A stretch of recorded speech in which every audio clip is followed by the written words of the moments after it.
Hey everybody, welcome to Pop Culture Philosophers. I'm Rockin' Robbie Billups, and it's time for the weekly comic book review.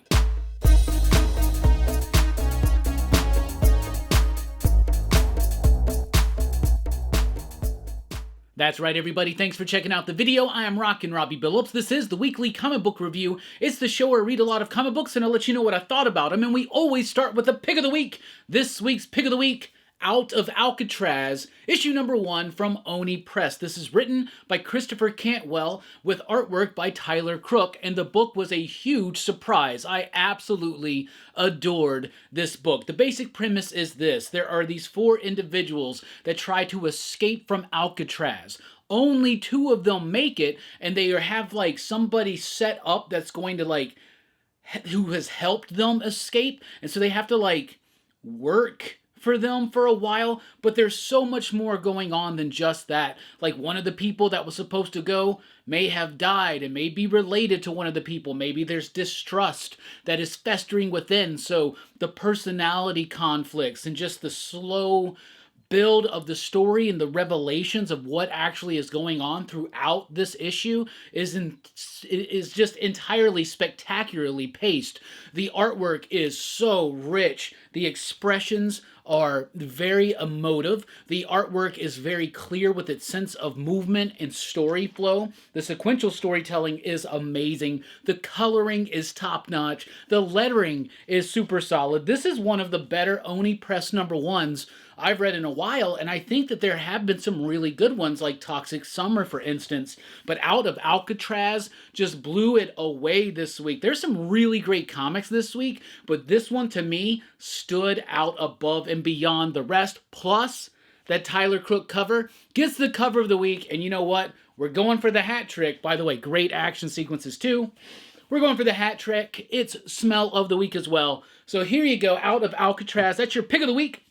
Over at DC, we got Absolute Flash issue number 1, Jeff Lemire, Nick Robles. The new Absolute book is here. There are 3 that are debuting over the next few weeks. This one, Absolute Martian Manhunter, which I've read, is awesome. Absolute Green Lantern is okay. Absolute Flash is awesome. I love this book. Jeff Lemire is telling a story. Of course, the Absolute Universe is kind of like a restart of DC continuity in a way, but another reality. It's a reality infused with the essence and the energy of Darkseid, so all the heroes have no hope and there's more despair in the world and stuff like that, right? But this is about Wally West, who is a 15-year-old kid here who's an army brat, doesn't really get along with his dad, but he befriends a scientist named Barry Allen. There's an accident, some stuff happens, the Flash is born. But Absolute Flash number 1 had a great sense of movement, but also the characterization that Jeff Lemire is playing with not only works so well with the power set of the Flash, Wally West, but also with what a 15-year-old goes through today, right? Or what I imagine a 15-year-old goes through today, which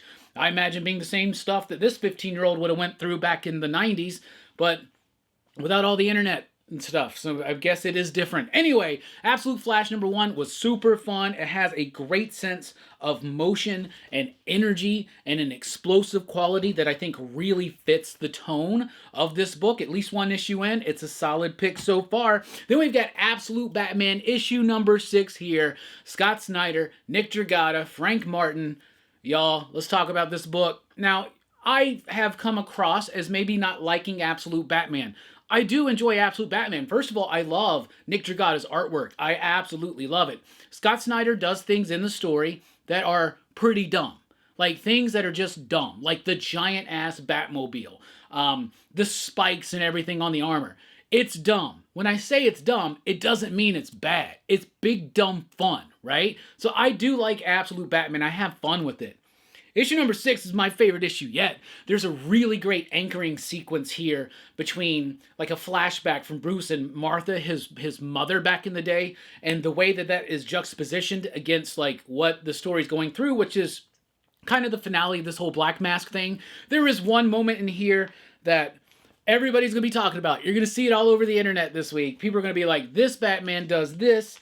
It's pretty cool. Great artwork and a really solid story that it is starting to tighten itself up a little bit and become a little bit more interesting and enthralling and engaging to me as the book progresses along issue to issue. So Absolute Batman number 6, was pretty freaking cool. Then we've got DCX Sonic the Hedgehog. It's a team up that most people didn't even see coming until it was too late, but it's the Justice League meets Sonic and his homies and all that stuff.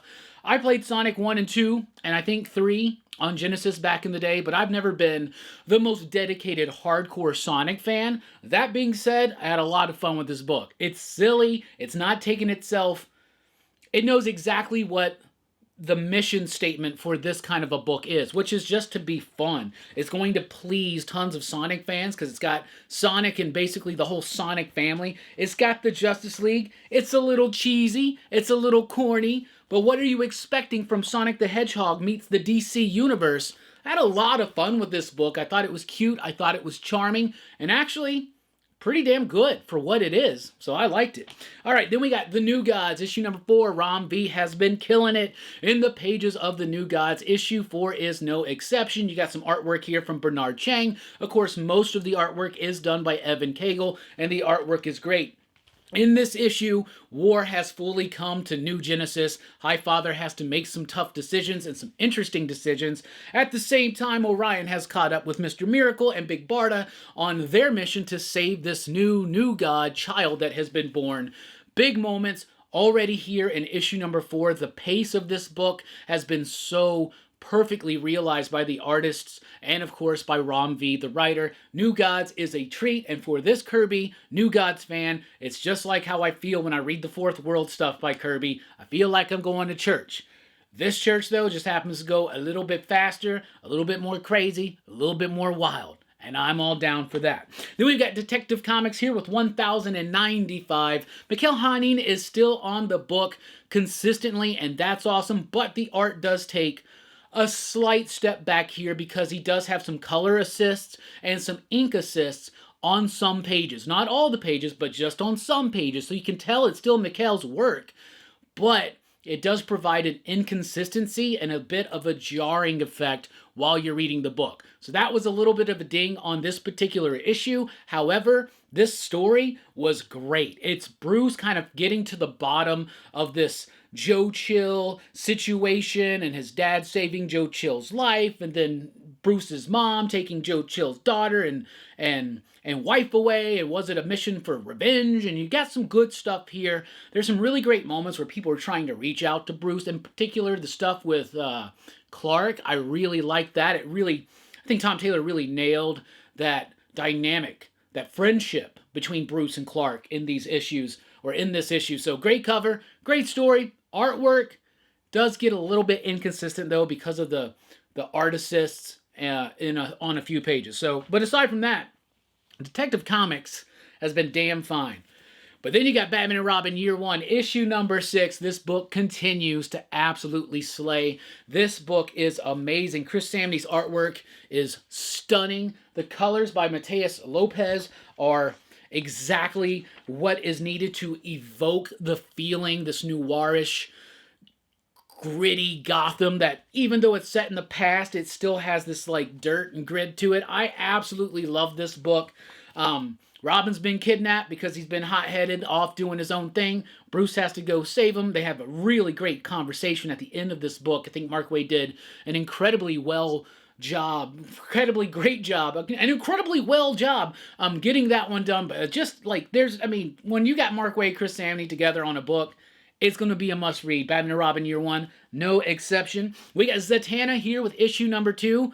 I liked this issue of Zatanna. I thought issue number 1 was alright. Zatanna is one of my favorite DC characters, superheroes in particular. And I thought the first issue was alright. Like, I love Jamal Campbell, but as a writer, I felt like it was a little bit too verbose, but it was still decent enough.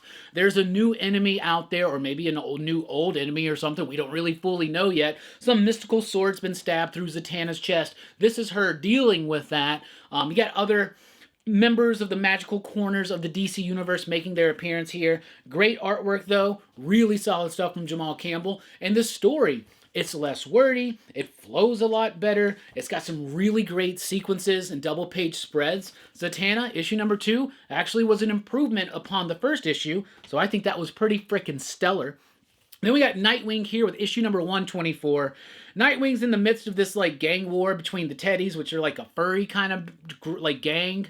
That's weird, right? And then the Fly Boys, which is like a mutated fly people kind of gang. That's interesting. Doesn't quite seem like the world that Dick Grayson's stories should fit in, but it kind of does. I think the writer Dan Water has kind of eased into the role of writing Nightwing and is starting to find his own balance of bringing weird and macabre and dark kind of shit into the story, and also balancing the positive and upbeat and energetic flow of a Nightwing story. It's an interesting dichotomy that's being explored here through the scripts by Dan Waters. Then, of course, you got Dexter Soy on the artwork. Really cool, solid stuff. I think this book keeps getting better as the team kind of fully comes into their own, writing this character in this world. Nightwing 124, pretty solid. All right, let's jump over to Marvel. For Marvel, we have One World Under Doom, issue number 2. And it's Ryan North is a very verbose writer, and it slows up the pacing of his stories. There's moments in here that should feel bigger, but not really. It seems like a lot of talking, which is fine. The majority of this issue is either the Fantastic Four talking amongst themselves, trying to figure out what they got to do to show the world that Doom is full of it. And then you got a conversation with Doom and Valeria, his goddaughter, Reed and Sue's daughter. And that was really great. And I had a lot of respect for that relationship that's already been built up, that dynamic's already been built up by writers like Mark Waid or Jonathan Hickman or others like that. But One World Under Doom, I'm liking it. Doom's kind of explaining a lot of himself, and it's kind of like, I don't know, man. In this book, I'm kind of like, all right, sign me up. Like, yeah, I can't see anything wrong with this yet, you know, and I kind of trust Doom, and Doom I trust maybe, I don't know. But the story could be better, could have a little bit more oomph to it, and the Fantastic Four are treated like idiots in this issue, and I think Ryan North is writing a decent Fantastic Four as far as the characters go, but they just make this is not, I don't think, how they would have approached this situation. What do I know? I've only been reading Fantastic Four pretty much my entire life. All right, anyway, then we got Eddie Brock Carnage, issue number 2. I remember not being that impressed with issue number 1. I also think the idea is just stupid. Eddie Brock with the Carnage symbiote bonding. Other people may think that's going to make a cool story. Me, though, I'm just kind of like checked out. I read issue number 1, didn't really like it. Wanted to skip issue number 2, came back for issue number 2, somehow liked it. Eddie Brock with the Carnage symbiote, he's trying to murder and eat serial killers so that he can feed the Carnage symbiote, do his own thing. I don't know. You got this whole, like, feed me Seymour kind of thing going on there. It's all right. I don't know if this book's going to keep my attention, but so far, it's pretty solid. And Jesus Sayas on the artwork probably has a lot to do with that. Plus, you got some new players getting introduced in here and some old familiar faces, but really solid artwork, and it's a pretty decent story. I thought issue number 2 was good. I don't like saying that, but it's how I feel, so I'm going to say it. There you go. Then we get Exceptional X-Men, issue number 7. So this is part of the X-Man hunt. It says Collateral Damage, so it's not an officially numbered part of the series, and it is whack as far as that goes. Like, this is just the next issue of Exceptional X-Men, which I stopped reading. If you're reading it, yeah, pick it up. You're going to like it. But if you're picking this up just because it's part of this X-Man hunt, don't. It's literally one page where, like, Emma Frost is like, oh, yo, did you hear Charles just escaped? All the kids are like, who's Charles? They're like, Charles was a good man and a bad man. That's it. That's your tie-in. You get the branding for that. Shouldn't be too surprised at Marvel, though, who put the One World Under Doom banner on Weapon X-Men number 1, because on a page or two they were in Latveria. Has nothing to do with One World Under Doom. This has nothing to do with X-Man Hunt. Whatsoever. Shame. However, X-Force number 9 does. This is part 6 of the 7-part X-Man Hunt story, and it was a decent enough chapter. It's all right. It's kind of doing its own X-Force adventure that's ongoing, already in progress here. Writer Jeffrey Thorne. Marcus Toe still doing the artwork. That's cool. I dropped out of this one too, but Sage and Sage is helping Xavier with the big revelations from the last chapters of the X-Man Hunt, and what Xavier has comes to, there's a big reveal here. It's a big reveal and a big return. So that was pretty cool. I liked that. So, like, it's got your typical in-progress X-Force story, but then it's got this side mission in it with Xavier and Sage trying to lead us to this reveal, which it does pretty well. So, I don't know. X-Men Hunt so far, it's been decent. I mean, it's like in the same kind of vein as, like, Extinction Agenda and Executioner Song and stuff like Fatal Attraction, stuff like that. So, Yeah. We had Cable, Love and Chrome, issue number 3. You know, in 1977, when Richard Donner did the Superman movie, they told us that you would believe that a man can fly, right? With Cable, Love and Chrome, issue number 3, I'm telling you that you will believe that a man can cry reading a Cable comic book. This was a gut-wrenching, heart-stomping, incredibly well-written, nuanced issue of Cable. This whole series has been great. Cable's, once again, of course, struggling with his techno-organic virus. He's met people that also have the techno-organic virus, including this woman that he falls for. Well, I'm not going to tell you what happens in this book, but I'm going to tell you this. David, writer of this book,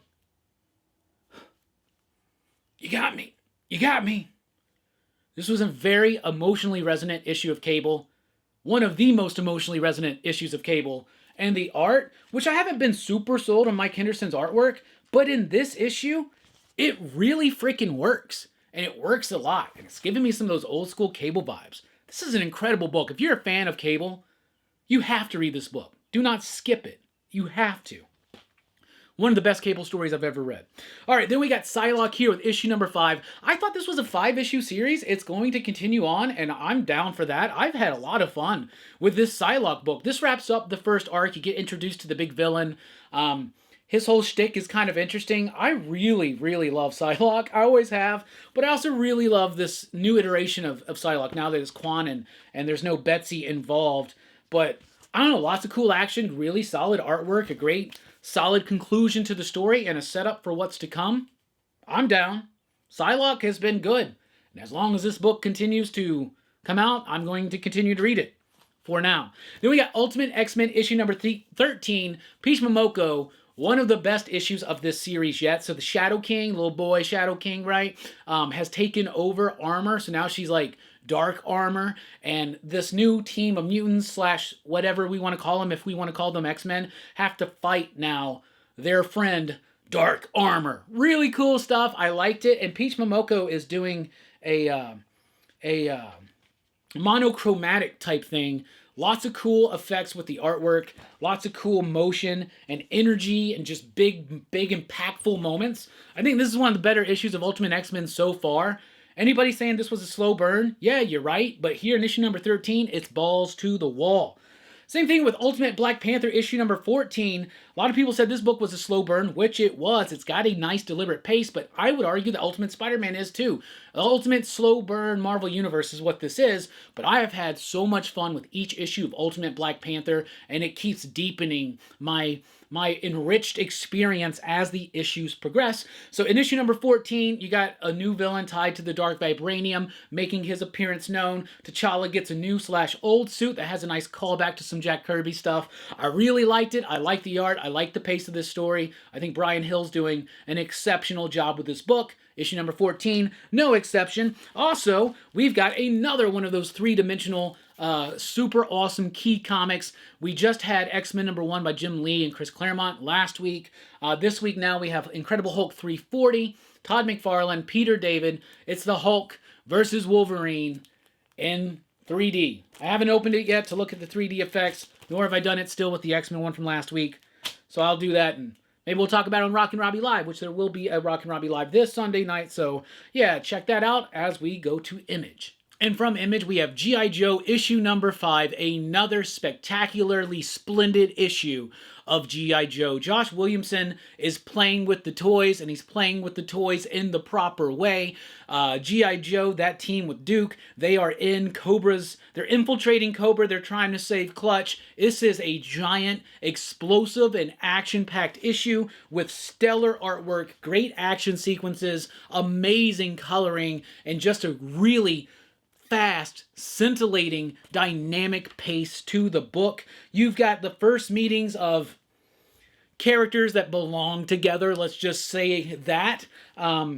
You got more than just one, but I'm loving the book. I love the backstabby nature of Cobra Commander. I love Destro getting in over his head. I love Duke's, no, like, we can do it attitude. I freaking love this book. It's amazing. Like, the G.I. Joe cartoon when I was a kid, I was into it. I was into the toys, but I've never been into G.I. Joe as much as I am right now under the pen of Josh Williamson, Tom Riley, Jordy Belair, who's the letterer? Russ Wooten. Just a hats off, kudos job to everybody involved. I freaking love this book. I think G.I. Joe is amazing.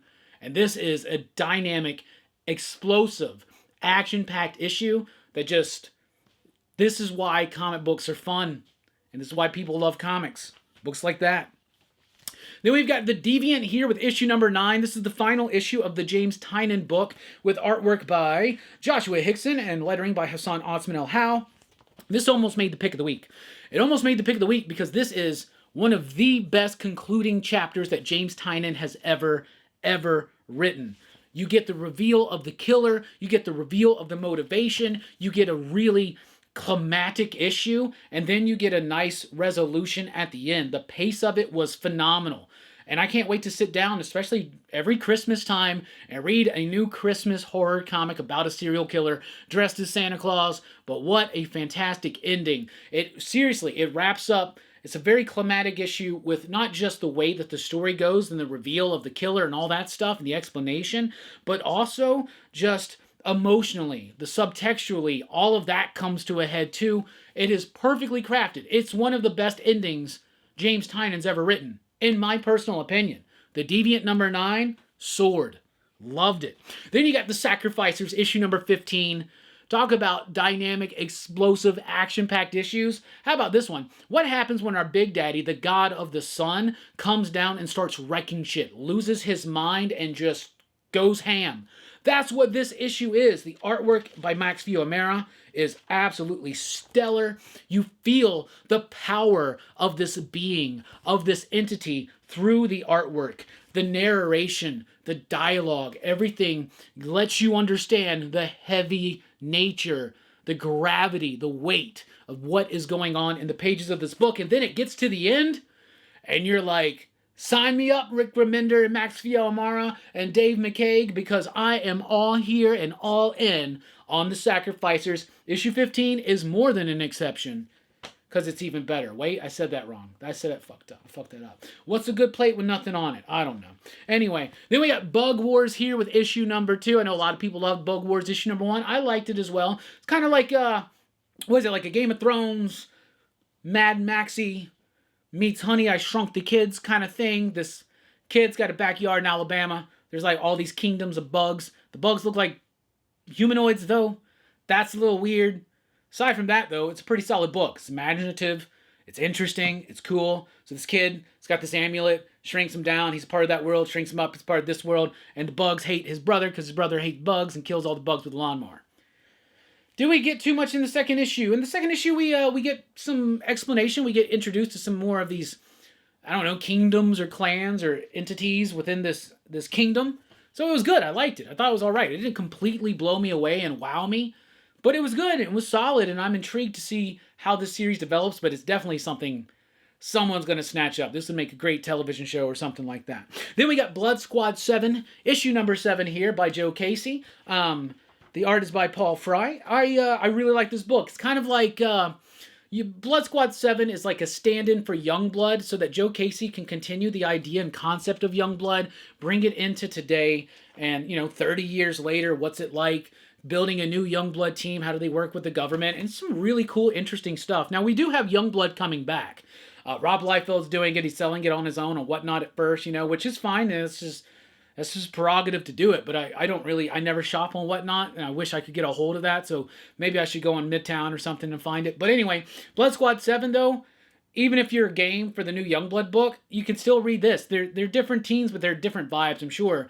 I'm sure there'll be very different vibes, but Blood Squad 7 is so much fun. I think if you're a fan of things like The Boys, you should definitely check this out. If you love his work on books like Wildcats, what Joe Casey did for Wildcats, with Wildcats Volume 2 and 3.0, that's what he's doing for the concept of Youngblood with Blood Squad 7.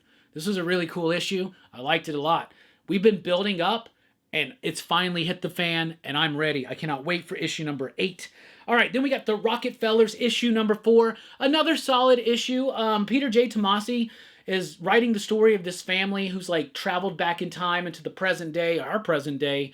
They got technologies, kind of a Fantastic Four kind of vibe. They've dealt with some tragedy, and there are these different people coming after them from the future. Some really great I guess you could call it world building about these people that are traveling from the future, hunting them or looking for them, and different things about how this technology and that world works. So that's being done. But it's I don't know, like I read this book and I'm like, not really too much happened in that book. It moved the story forward a little bit, but it's really just a lot of family stuff. But I think that's the point of the book. And if that is the point of the book, which I think it is, it's doing its job pretty freaking well. You know, you got some mom and dad issues. You got the kids doing their things. You got grandpa doing his thing. He's got all the elderly women after him. That grandpa's saucy. You know what I'm saying? But the Rockefellers is cool, and I really like the ending. And that ending chunk had me interested in wanting to come back for more. So I like it. Then we got Saga here with issue number 72. 72 issues of Saga. Wow. This is actually a rather large turning point in the series. A big thing happens involving, let's say, diplomatic relations in this galactic war that's been going on throughout all of Saga. A big moment happens, and it's basically showing you where everybody's at as this news breaks. So it was another solid issue of Saga. This is a book, though, that every time I start reading it, I feel disconnected, like I'm lost, and then it pulls me right back in, and then it's over. Then it's done. Saga's great as a trade read, as an issue-to-issue experience. I can see how it can be frustrating. Because just when you like, oh yeah, I remember, and then it's over. But I guess that's good, because it always leaves you wanting more, wanting you to come back. Then we got King Spawn here with issue number 43. This is an alright issue of King Spawn. It's okay. Spawn's got his powers back. There are these, kids getting kidnapped or something? Am I remembering that right? Yeah, these kids getting kidnapped. They're using a kid as bait. There's this new villain or something on the scene. It's just all right. I don't know. It's all right. It could have been better. There's some gnarly moments where this dude gets his head punched and exploded. Some cool moments with Spawn. It was just an all right issue though. It's one of those kind of throwaway issues of Spawn. I know it's connected to what's coming and all that kind of stuff, but it just didn't feel super plugged in, and I didn't feel super plugged in. So yeah, there you go. That's what I'm going to say. From Dark Horse Comics, we have Who Are the Power Pals, issue number 1. Y'all call this your sleeper hit of the week. This book came out of nowhere. Blew me away. Really liked it. Had a lot of fun with it. Power Pals was a superhero team television show back in the 90s. These two dudes who were friends played the Power Pals. And it was so much money. Millions were put into the marketing of this thing. They were everywhere. T-shirts, toys, all that stuff. The problem is the show didn't do very well, and it got canceled in the middle of its first season. So now it's modern day. No one remembers these dudes. They're trying to be actors, but they're failing at it. And then they decide, why not bring back the Power Pals? It's silly, it's humorous, it is ridiculously funny. I had a lot of fun with this book. It's got some nice clean art to it. It's a nice style that actually has weight to it without being too cartoony, but it is very cartoonish and expressive when it needs to be. But then they got this stupid idea to put on the costumes. They wind up being part of a viral video. I don't know, I liked it. I thought it had a nice, light, charming touch to it. And I would definitely recommend that you check it out if you want something a little bit different. Those Not Afraid, issue number 3, best issue of this series yet. Those Not Afraid is written by Kyle Starks, and the art is done by Patrick Piazzalunga. The art in this issue in particular is just freaking stellar. Absolutely phenomenal artwork here. And the story has hit in some moments, yo. So the story is about these two serial killers who realize that both of them are now in the running to be the serial killer with the most confirmed kills, right? So now they're on this mission to beat that record, right? And as they're doing this, all kinds of things get in the way, including one of them getting arrested. I love this book, and issue number 3 was even better than the previous 2 issues. I think this has been one of the best Kyle Starks books I've read so far. We'll see how it wraps up in the next couple issues, but so far, so freaking good. That is awesome. Then we got The Serpent in the Garden, Ed Gray in the Last Battle for England, issue number 3. I love Ben Stenbeck's artwork. I love Mike Mignola and the Hellboy universe. And this was a really satisfying conclusion to this story. It's wrapping up some things that have been dangling from the end of Hellboy in particular and all throughout Hellboy. I like how it ties it all together. The artwork is great. A big batch of this book is just a giant freaking fight between Ed Gray and Green Man armor and this big boar demon. I really like this book. I thought it was good. I thought it was solid, in and out, super sweet like that. I thought it was cool. All right, from Mad Cave Studios, we got a new one called Crush Depth. This one's written by our good buddy D.B. Andre and Tim Daniel, with artwork by Alex Sanchez. I really like the artwork in this book. I like the premise of this book. It's really interesting. It's about a team of individuals that are on a submarine, and what you get from the story is that something has happened on the surface.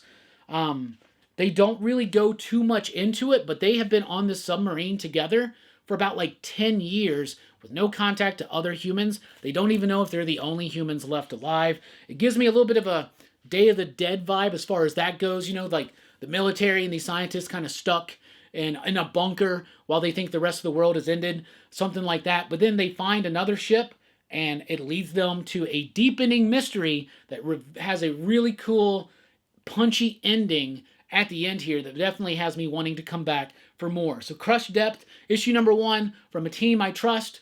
So I'm going to continue to follow this book. I would recommend that you check it out. Also from Mad Cave, we got Dick Tracy, issue number 8. I'm loving Dick Tracy. This book is so freaking cool. It makes me want to get those hardcovers of the original Chester Gold stuff, because I've never read that. But this is a really cool, grounded, brutal, and honest approach to the character of Dick Tracy. Now, we're doing this whole Blank story right now, and all I know about the Blank is what I know from the Dick Tracy movie. They're subverting my expectations as far as that goes, and there is a reveal of sorts at the end here. We'll see if it stands, but could be pretty freaking powerful if you're reading this book. Don't flip through it. Just read it and enjoy it. This is great crime noir, grit, and Dick Tracy format with texture and layers. I freaking love this book. All right, so that's what I read. So let's do a recap. Dick Tracy, I'm loving this Blank story. Crush Depth was a really intriguing start to a sci-fi mystery. Serpent in the Garden, a great big battle conclusion. Those Not Afraid, best issue of that series yet. Who Are the Power Pals was delightfully charming and fun. I highly recommend you check it out. King Spawn was just kind of okay this week. Saga, do as Saga do. All right, then we got the Rockefellers being a more intimate approach to Fantastic Four type adventure. I like that. Blood Squad 7, what Wildcats 2.0 and 3.0 were to Wildcats, Blood Squad 7 is to Youngblood. So definitely check that out. Bug Wars continues to develop its story and world pretty well in issue number 2. The Sacrificers absolutely slapped. The Deviant was the best conclusion I've ever read from James Tynion. G.I. Joe was awesome. So freaking awesome. How about Hulk 340 in black and white? That's out this week. Ultimate Black Panther and Ultimate X-Men. Slow burns for some, but they are cooking on all cylinders right now. Psylocke has been a big surprise for me. I love that book. Cable, Love and Chrome. Freaking great stuff there. X-Force, a decent chapter in X-Man Hunt. Exceptional X-Men. Nothing to do with X-Man Hunt.